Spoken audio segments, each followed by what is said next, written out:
सदाशिवसमारम्भां शङ्कराचार्यमध्यमाम् अस्मदाचार्यपर्यन्तां वन्दे गुरुपरम्पराम्। ओम शल गुरुजी महादेव की जय। देवादिदेव देवेश्वर महादेव की जय। श्री नारायण भगवान की जय। हिंदू धर्म सम्राट परमहंस स्वामी श्री माधवानंद गुरुजी गुरुदेव भगवान की जय। विश्व गुरु महामंडलेश्वर परमहंस स्वामी श्री महेश्वरानंद गुरुजी गुरुदेव की जय। Hari Om everyone, good evening. So, in our Hindu Sanatana Dharma had many avatars of Lord Vishnu, and out of them one was also known to be as Gautama Buddha. Buddha was the word Buddha. Bu means buddhi, and dha means above. So someone who is above the intellect is known as Buddha. Someone who is in his intellect, like all of us, are people who are always suffering. Something good happens, we are suffering. Something bad happens, we are suffering. There's always some suffering in our life. If we want to be relieved from the stress, from the worldly things which are happening all around us all the time, we should try to become more intellectual by the grace of Gurudev. Listen to his satsangs, listen to the Guru Vakya, what he says, to obey the Master, because he's the one who guides us. So we should try to become more Buddhijivi. And in Hindi we call it Buddhu. Buddhu is someone who is under, I wouldn't call it, but someone who is under the intellect. Who is above is Buddhijivi, someone who is below is Buddhu.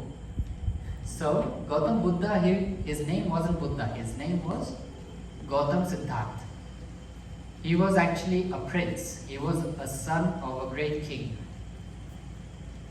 And one day when he was born, as we know, when children are born in India, the astrologer comes and makes his charts, makes his kundali, his jyotish is done. So in his kundali, the astrologer told the father, the king, that your son will be either a great emperor or he will become a great saint. So hearing that, the father was very happy and very delighted that yes, my son will become a great emperor. But he didn't want his son to become a sage or a saint. So he gave Siddhartha, Gautama Siddhartha, he gave him all the worldly pleasures he could have. It was like he was born in a silver spoon or in a golden spoon. He didn't let him see any type of suffering, he didn't let him see any type of distress, any type of anger, agony, nothing. For him, everything was very delightful, everything was joyous in the atmosphere where he was brought up. They never made him feel like he has a shortage of anything. He was always given whatever he wanted. Some people would call it spoiling, in one sense it could be. But he was given everything what he desired. Anything which he desired in his life, the father, the parents gave him. So he never saw how the real world functions outside, Even for us, we are in this heaven. Jalan for us is heaven. To be in the presence of Gurudev, to be present in this atmosphere, in this really beautiful place like Jalan, where we do our sadhana, where this is a place where we can progress and where we can move on ahead in our spiritual journey. And to be in the place where such a great Mahapurush like Gurudev resides and who gave his energy into this, that's a completely different atmosphere. Outside, you can see how chaotic. You go to Jaipur, you go to Jodhpur, you even go to Pali, you will see how the world moves at such a rapid speed. People wake up in the morning, they get ready, they go for their jobs, they come back, they eat or they stay there. It's all chaos. Here is peace, shanti. Everyone has their respective duties, karma yogas, as we say. Everyone does what they are supposed to do in the evening, and in the mornings we all gather for prayers and chanting, and we have satsangs when Gurudev is here. So it's a very joyful, blissful atmosphere. So Gautama Buddha was, at that time known as Siddhartha, he was in his palace always enjoying his luxurious life.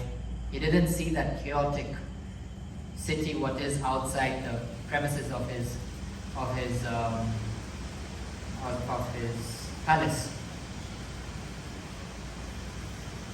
You see, this is joyful atmosphere. We can smell the beautiful smell of the earth coming when it starts raining outside. So, then one day, Siddhartha told his charioteer, his driver, I want to go out and I want to see how the outer world is. I want to go and experience and enjoy to see how it is outside my palace. I never was outside, so let me go outside and see how it is. He's a prince obviously, so there's no one to stop him, except his father or his parents. But then he took the chariot, he took the driver who was going to drive the chariot, and he said, let's go and let's see. So they went outside, and the first thing, Gautama Buddha saw an old man with a stick walking like this. So Siddhartha asked his driver, who is this man? Then the driver said, he's an old man. Siddhartha asked, what is old? He said, in our life we all age. There is an aging process, and we all will slowly get old. We are born as a child and we die as an old person.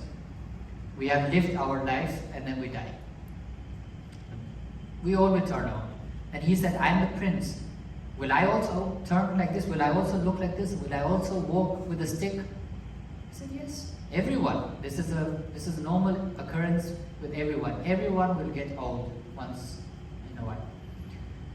Then they go a little bit more further and he sees an ill person. Then he asks, who is he? What is he doing? Why does he look in such a bad shape? Then the driver said, Rajkumar, unfortunately, he has fell ill. Then he asked, what is ill? What is illness? Then the driver says, illness is something which can happen to anyone unexpectedly. You get ill, you get fever, you break some bones, you get a cold. Many different types of illnesses can happen in the human being. So, will I also fall ill? He said, yes, surely. You are a human being, you will also fall ill. Then his thinking process starts. Then they go a little bit more further, and he goes by a funeral procession where they are carrying a dead body and they are all saying Ram Nam Sat Hai, Ram Nam Sat Hai. So he asks the driver, what is this? What's going on here? Then the driver says, Prince Rajkumar, this is death. This person has died. He asked, what is death? He said, we are born for a reason. We live our lives and we achieve what we want to, or we are trying to achieve what we want to. And he asked, what does that mean? We all are trying to reach the ultimate goal, obviously, living our lives to the fullest and also trying to experience the spirituality in a good way. And then we all die. Will I also die? Yes, Maharaj, you will also die. Everyone, this is the normal thing. This is the cycle which God has created. You are born and you die. You came with nothing, you will die with nothing.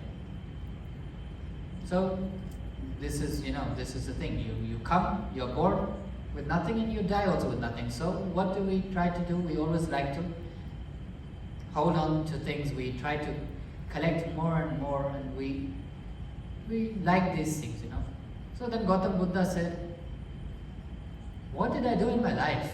All my life I was living in pleasure, in all the luxury we all can wish for. I had everything.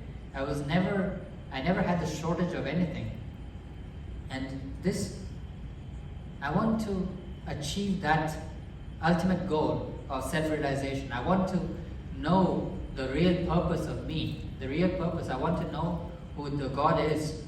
Not just to stay here and to live this luxurious life and to enjoy my life and just die with nothing, and knowing that I didn't achieve anything, I didn't do anything in my lifespan. So he wanted to then go out and live a normal life and live a life of a monk. But at that time, his child was only 2 months or 3 months old. So seeing that infant and seeing his very loving wife, inwardly he really wanted to go. He really wanted to just go and meditate and live the monkly life. But he saw his poor infant and he said, he's still too young for me to leave. So somehow, inwardly suffering, he stayed for approximately 1 year and 5 months, 4 months, till the child was 1.5 years old. And then he couldn't stand it anymore. Then he said, in the night, like a thief, he just disappeared for the good.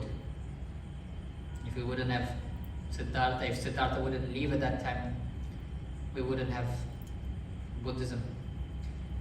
So then Siddhartha, at that time, he left for the jungle in the middle of the night, and then he goes and he meditates, he goes, and at that time there were approximately 1800 yoga schools or Vedic schools all around India.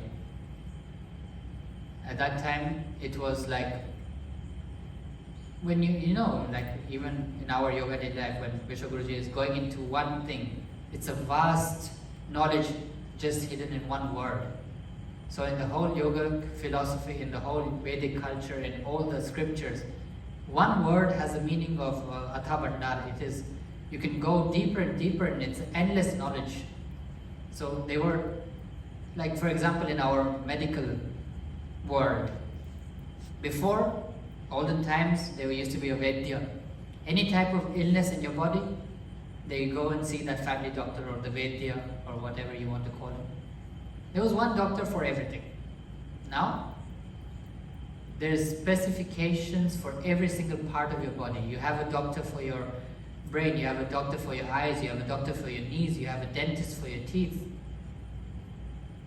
The knowledge is so deep that if the dentist would go and learn about dentists, they study for 9 years for 32 teeth. So imagine if they would go into so deeper knowledge that one tooth would go, that for one teeth you have to study so many years. Then imagine how many years it would take. You would have, let's say, 100 doctors working for 100 parts of your body. So in the same way, Siddhartha went around and wanted to go and see all different types of schools, all different types of knowledges. What was his goal? To attain self-realization, to know who God is. So he was going slowly, each place, each school, everything slowly he was experiencing, but he still didn't achieve the goal which he got out, which he left his home for. He still didn't manage to attain self-realization. He still didn't find out who am I, who himself was. He still was searching for that ultimate truth.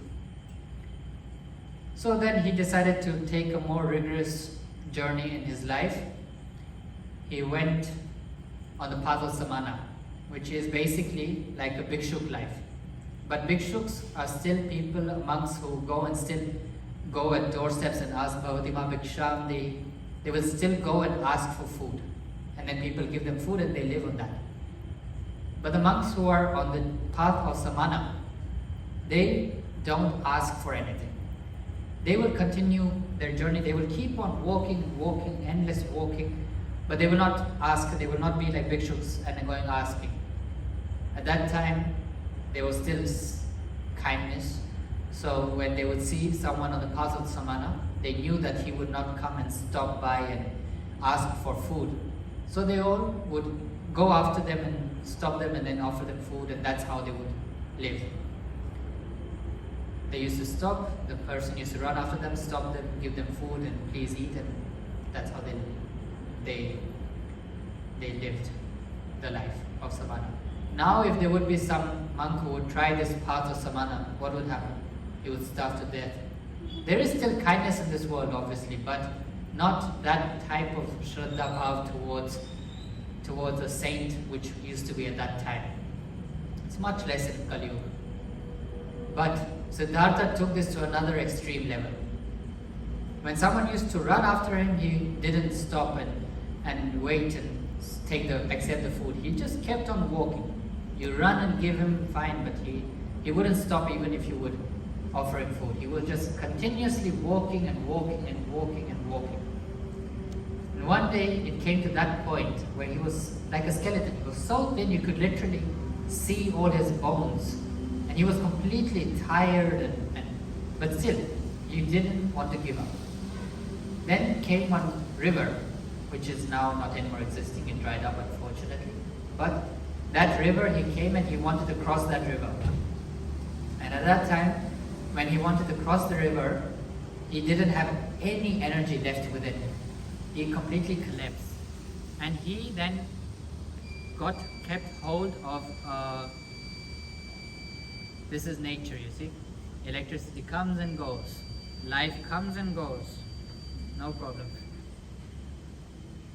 So, at that time then, what did Gautama Buddha do? What did Siddhartha do at that time?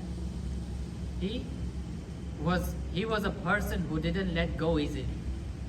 If he kept hold of something, if he would keep hold of something, he wouldn't let it go easily. He would catch something. He caught the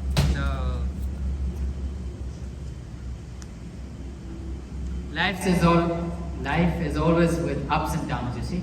We have things happening in our lives. We have bangings left and right. We have electricity coming and going. But still, we should not forget what we are here for. What are we here for? Satsang, Guru Bhakti, Sadhana.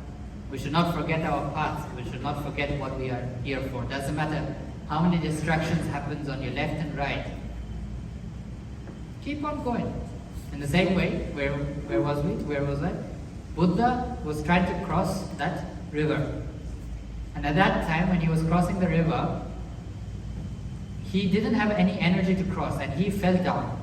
But he kept hold of one little branch or one little root which was there of a tree.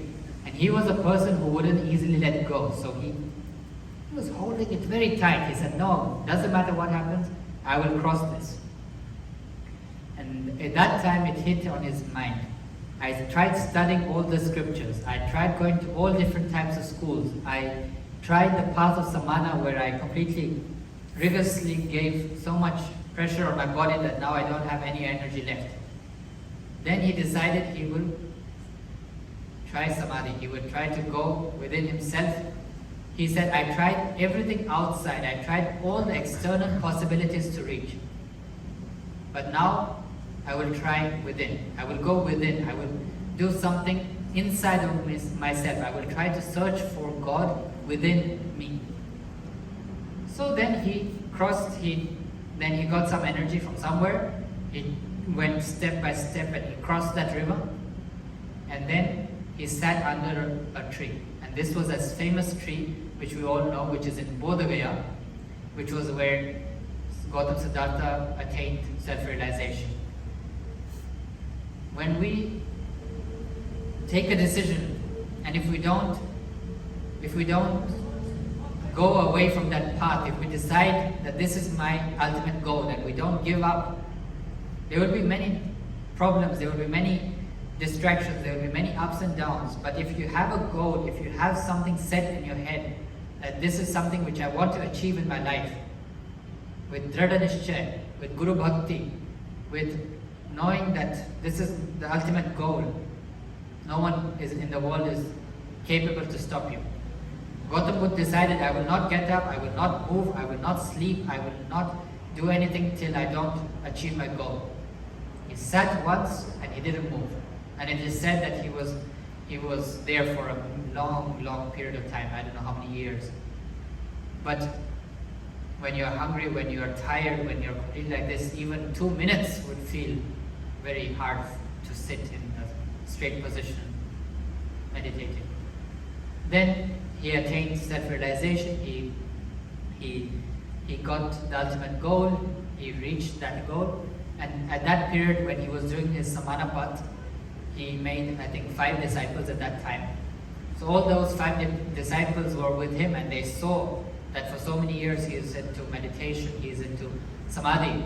And then when he attained self-realization, when he attained that, they saw the glow, the light coming out of his face. And they knew that something has happened in his life, and that he has attained that ultimate goal. So they thought now when he opens his eyes, he will spread that gyan, that light, what he has gotten. And Gautama Buddha was now the knower of everything, so he opened his eyes. Now let's cook something, I'm hungry.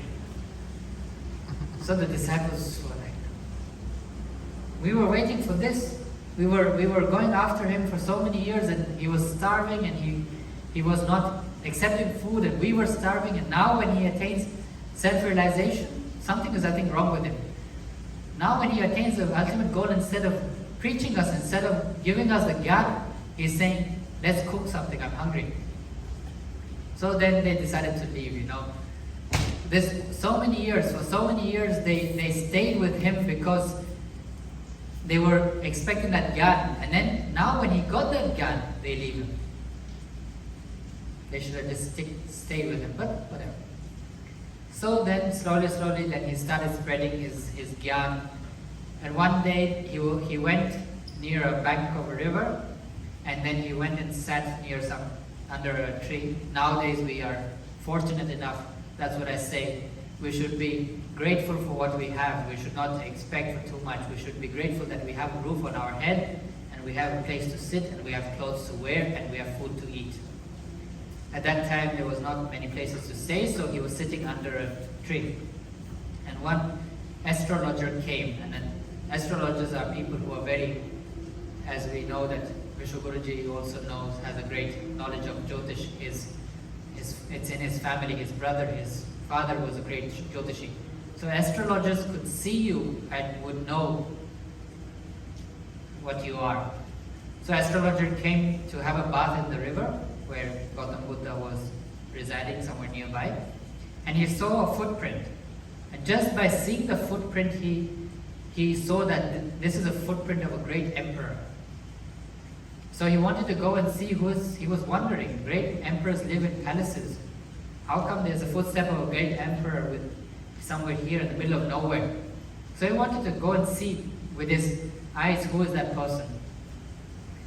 So then he follows the footsteps, and he goes and he sees a monk, bowl-shaped monk sitting in his robes like this, meditating.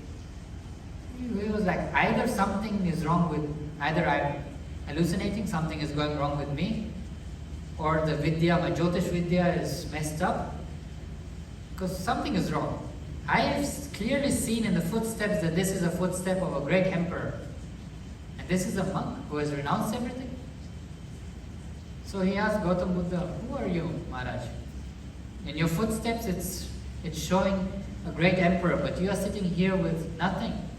He says, I have reached where you are still moving. I am not moving. I have reached the place which I want to achieve. I have reached the ultimate goal of self-realization. I am happy with what I have. But in your Jyotish, I can see it that you are a great emperor who will change the world. He said, yes, I will change the world.